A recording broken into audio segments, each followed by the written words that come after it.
Okay, this will be our first lesson, and it's kind of awkward for me too. So, um, if you pull up the PowerPoint, you'll start with lesson starter. We'll do that in class. We did that in class. And so the objectives: define chemistry, list examples, and compare and contrast basic research, applied research, and technological development. Chemistry, what we're going to study this year is the composition, structure, and properties of matter, the processes that matter undergoes, and the energy changes that accompany these processes. So what that means is we're going to figure out how to make chemical formulas, and then we'll look at how the structure is formed and what they'll look like. Like a diamond has a certain structure which makes its properties different than, say, chalk rock. So we're going to look at that. What makes them different? How are they built? So then we have to obviously look at the properties and then the different chemical reactions. And we know that chemical reactions will have energy changes. We see those with all kinds of explosions. So chemistry should be fun this year. If you aren't able to open up these videos, Chemistry is the study of how matter changes or can be changed and what effects are produced. Organic chemistry is the study of most carbon-containing compounds.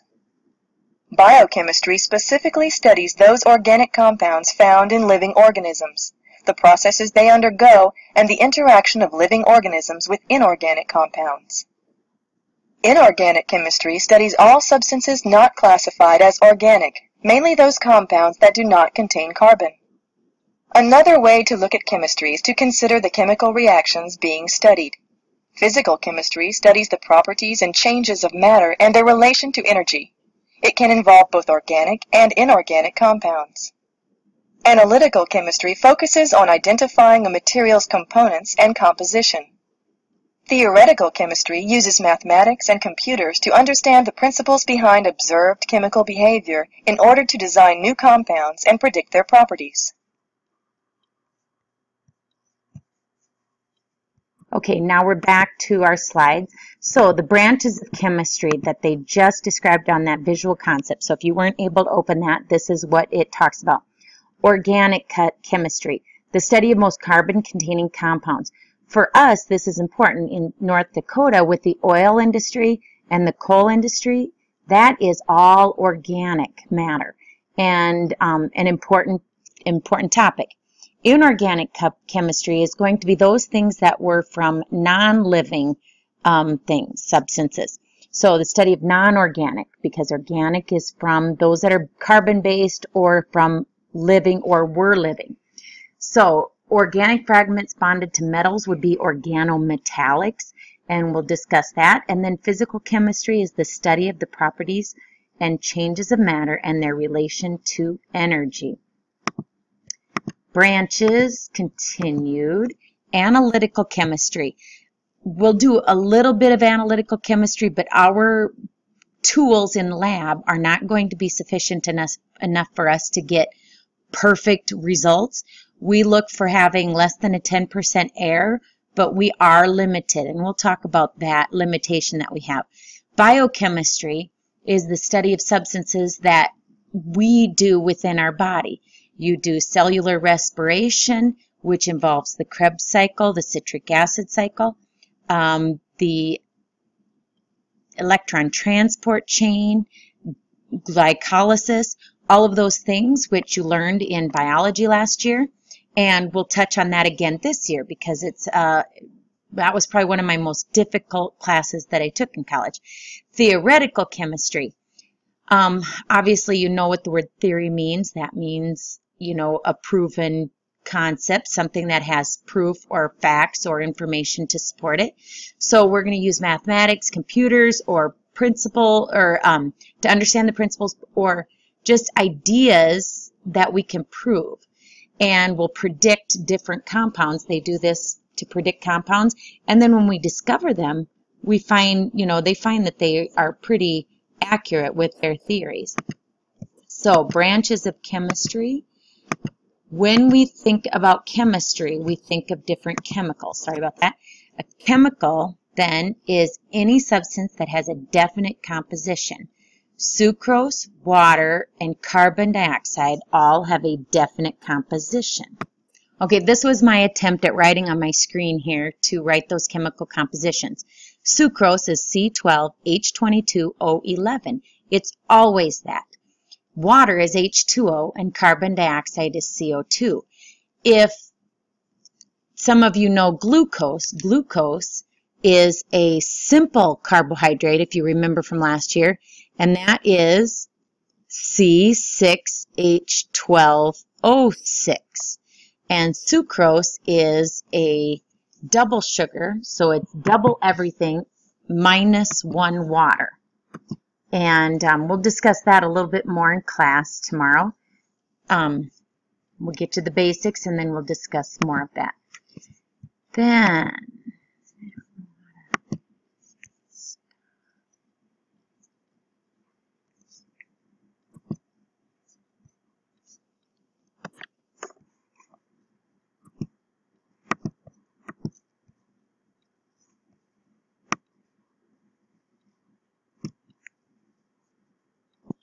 okay, sorry about that. I wasn't sure how to stop the drawing. So let's move on.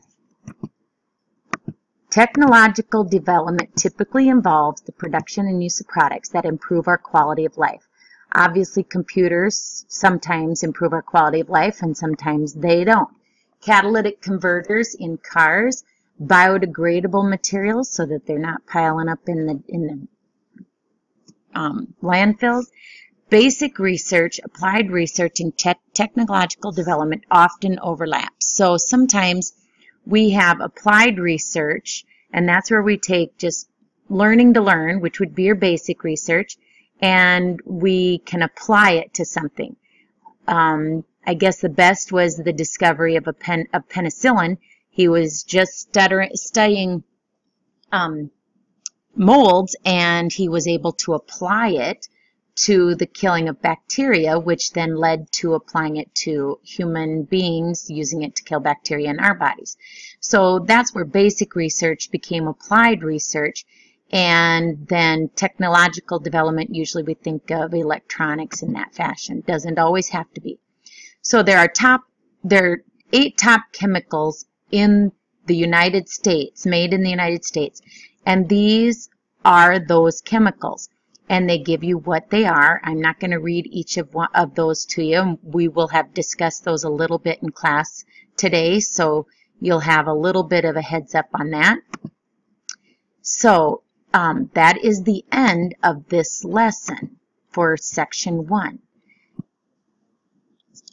So we're going to go a little bit into section 2. Like I said, I'm going to try to keep these to less than 15 minutes. Again, we'll skip the lesson starter in the online lesson because we will cover that in class. So, distinguish between physical properties and chemical properties. Classify changes of matter as physical or chemical. Explain the gas, liquid, and solid states in terms of particles. Explain how the law of conservation of energy applies to changes of matter, and distinguish between a mixture and a pure substance. So, we're just going to cover a few of these today in this lesson. Volume is the amount of three-dimensional space an object occupies. Usually we say it's the amount of space an object or matter occupies. So we're looking at the three-dimensional space. That's a new thing. So you guys probably have done this in math. Length times width times height. That's three-dimensional that you're putting together. Mass then is the measure of the amount of matter, which we will have kind of started with in class today, and so this lesson should just emphasize that. And matter is anything that takes up space and has mass. I read it reversed there, but it means the same thing.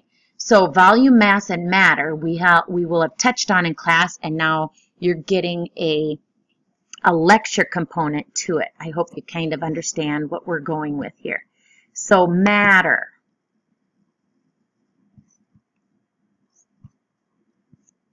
Everything is made of matter. Matter is defined as something that has volume and mass. And that is all. So the three components of matter, the building blocks I should say, is the atom, then elements, then compounds. And atoms are the smallest unit of an element that maintains the chemical identity of that element. Then an element is a pure substance that cannot be broken down into simpler stable substances and is made of one type of atom. You know, that's kind of wordy. Elements, examples, and we'll have kind of talked about the examples today in class, but remember gold, silver, copper, magnesium, calcium, oxygen, nitrogen, helium, argon, anything on the periodic table of elements is an element. They are pure. If you have an atom of gold, it will always be an atom of gold, and they will have the same number of particles in them, minus the neutrons, which we'll discuss.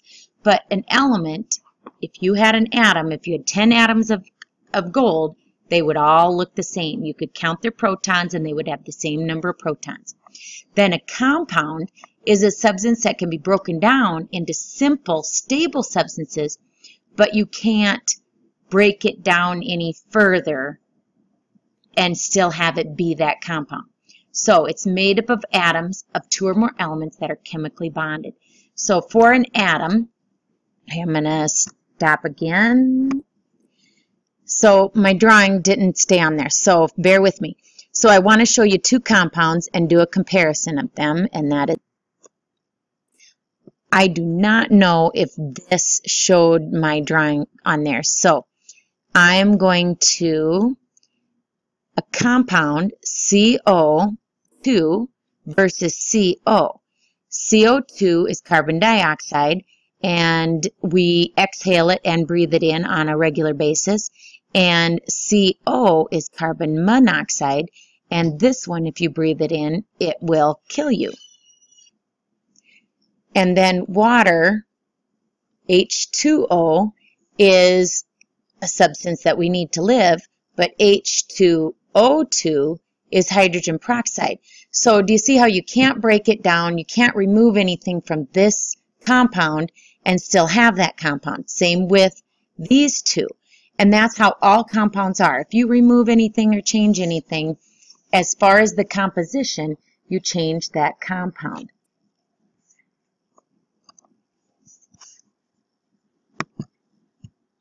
So an atom.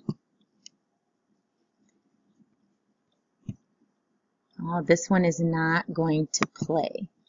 It may play off the other one. But the atom is the smallest unit of an element that maintains the properties of that element. And so we will, I guess we're not going to watch that one. It may work at school, but it isn't going to here. Then a molecule, I bet is not going to either. But a molecule is a neutral group of atoms held together by covalent bonds. Water, oxygen, and sucrose or table sugar are examples of molecules. So here are the chemical compositions of those substances.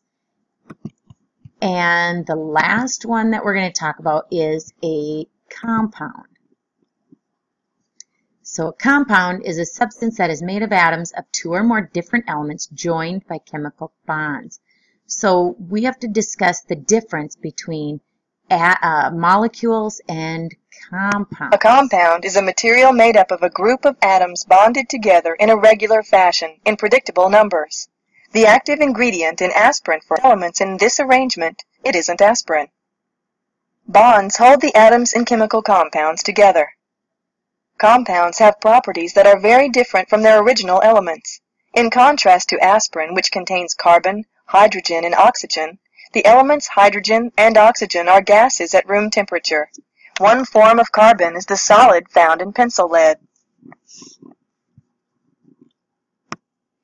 I know that I cut that video off, and we will discuss that. I don't think you missed a whole lot with that, but you can go into the PowerPoint and watch that video if it didn't come through, and we'll cover it more in class as well. So that is where we are leaving off for this lesson. Like I said, I'm going to try to keep them at 15 minutes or less. So there you go. All right, good job. Now answer the questions on the spreadsheet about this lesson.